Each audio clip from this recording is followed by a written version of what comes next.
Bom, falando nisso, gente, o Bloco da Anistia, que foi organizado por integrantes da direita de Minas Gerais, reuniu os apoiadores do ex-presidente Jair Bolsonaro lá em Belo Horizonte. Rodrigo Costa está ao vivo conosco e vai trazer também mais detalhes pra gente. Rodrigo, seja bem-vindo aqui ao nosso querido 3 em 1. Fala pra gente como é que foi essas manifestações aí em Minas Gerais, na capital mineira, e é claro, né, pedindo a liberdade do ex-presidente. Boa tarde.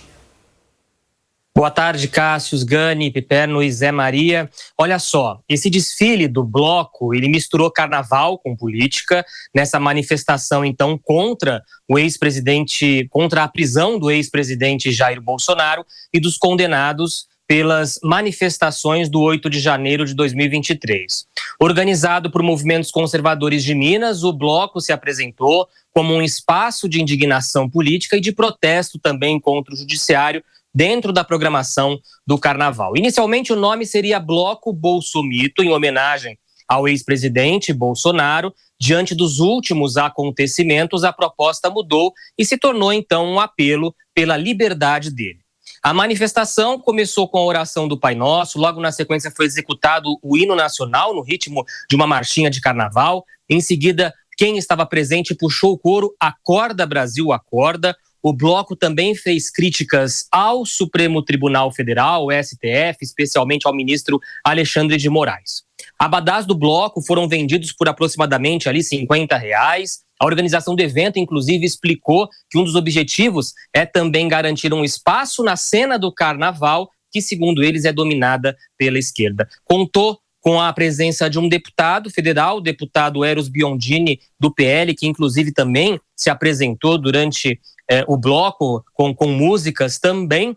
E esse é o resultado que nós temos aqui na nossa capital, em BH, o Bloco da Anistia. De volta com vocês no estúdio. Perfeito, Rodrigo. Obrigado pelas informações. Bom, gente, vamos chamar para debate porque é um assunto extremamente interessante. Alan Gani, a gente estava falando agora há pouco em relação às manifestações e o Zé também trouxe alguns detalhes de pessoas que vaiaram o presidente Lula, que estavam vestindo a camiseta da seleção brasileira, viraram de costas, enfim. Isso é do jogo, a gente falou tanto para o bem para o mal. E lá em Minas Gerais a gente viu também um bloco a favor do ex-presidente, com bandeiras ali, né? Alguns manifestantes, alguns aliados ali batendo continência, enfim. Como é que você vê essa questão? É tudo do jogo? Isso tudo pode ser propaganda política eleitoral ou período de carnaval permite essa licença poética? Então vamos lá. Eu acho que tem várias camadas aí. Primeiro, eu concordo absolutamente com a visão que o Zé trouxe aqui. Eu tenho horror, né, à censura prévia. Então, deixando bem claro aqui, né, que eu sou contra que o TSE censurasse previamente. Mas agora que eles entraram na avenida, eu acho que há sim o precedente.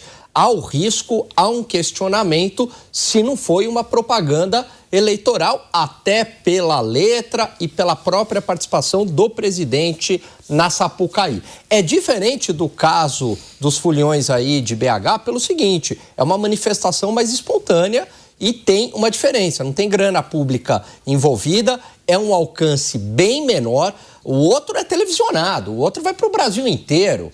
Você tem emissoras de televisão poderosas televisionando e letrinha para lá e letrinha para cá. O outro não, o negócio ali muito mais pontual. E repito, né? Um tem grana pública, tem dinheiro do governo federal. O outro não. Agora, a liberdade de expressão, isso daí é absolutamente do jogo.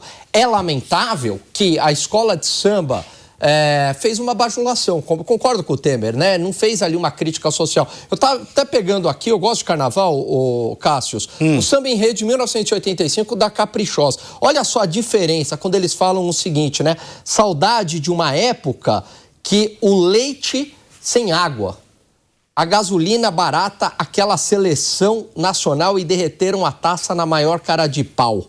Ou seja, né? Diretamente o povo escolhia o presidente. Hoje está tudo mudado, tem muita gente no lugar errado. Aquilo sim, aquilo era uma crítica social. Ali estava se criticando o governo à época e não estava bajulando o governo. É muito diferente do que fizeram. Isso assim, isso é arte. Fábio Piperno, você quer discordar de Alan Gani? Eu vendo que você não está aí concordando muito com a visão do Gani em relação também à questão do samba enredo, que traz, inclusive, ou pelo menos se apega muito mais a discussões do presente do que a história do passado de Luiz Inácio Lula da Silva. Bom, Vamos lá. Começando pelo bloco lá de BH, se alguém quiser televisionar desfile de bloco, pode. Aqui em São Paulo tem um monte de reportagem, há outras cidades do país em que, aliás, por exemplo, em Salvador, né, tem transmissões ao vivo lá do desfile dos trios elétricos e tal. Agora, eu imagino que se você colocar na televisão transmissão de bloco de carnaval, com gente batendo continência lá para pneu, essas coisas que eles costumam fazer, vai ser um negócio meio exótico. De qualquer forma, é uma questão de liberdade, cada um faz o que bem entende. Eu concordo com o Alan, que talvez em algum momento, certamente no passado, a gente viu letras extremamente criativas, sambas enredos aí que são clássicos, né? Poderia, né, falar uns 10 aqui, por exemplo, citando, por exemplo, liberdade. Liberdade. Então, tem um monte. Mas, de qualquer forma, repito, cada um faz o samba que bem entender. Sabe? Não dá para ficar tentando enquadrar esse ou aquele samba. Por exemplo, olha, o Zé citou no começo aqui do programa algo muito sério, que foi aquele carnaval de 1989 da Beija-Flor, em que o Joãozinho 30 fazia, naquele momento, crítica, assim, à igreja. O que aconteceu? Dom Eugênio Salles, na época o arcebispo do Rio de Janeiro, foi à justiça e conseguiram, então, vetar os carros alegóricos e tal, e uma série de críticas religiosas e sociais que aqueles carros faziam. Iriam fazer. Aí Joãozinho 30 foi lá, cobriu os carros e tal, e aquilo se tornou uma manifestação clássica do carnaval. De qualquer forma, a gente está falando em algo que ocorreu 37 anos atrás. Que aquele tipo de censura nunca mais se repita no Brasil.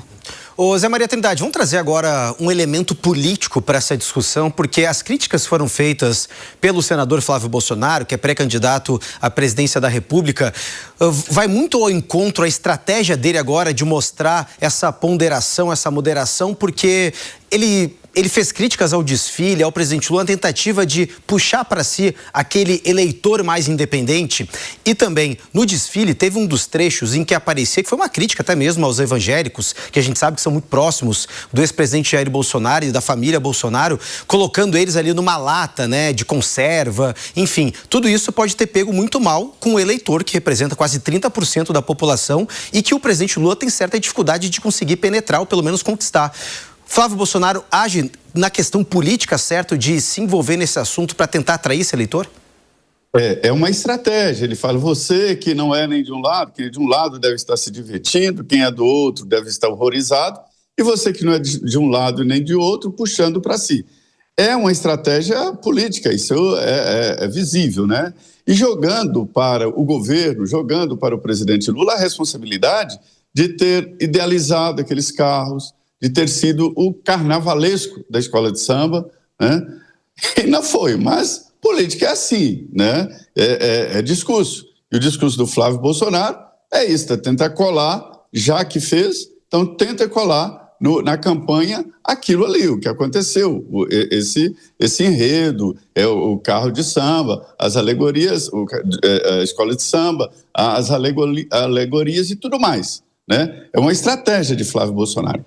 Esse é o grande desafio do candidato, do pré-candidato Flávio Bolsonaro. Dizer, olha, eu sou Bolsonaro, mas tem um pouco a mais.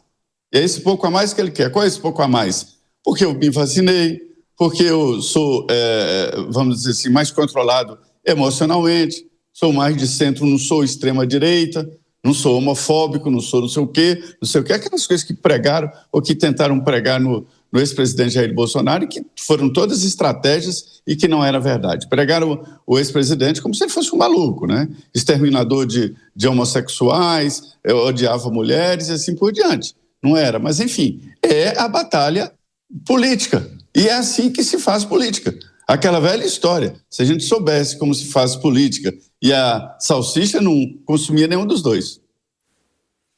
Beleza, Zé. Gente, vamos trazer agora um destaque internacional no nosso querido 3 em 1. Já a gente volta a discutir todas as repercussões, reações e cenários possíveis para esse desfile em homenagem ao presidente Lula.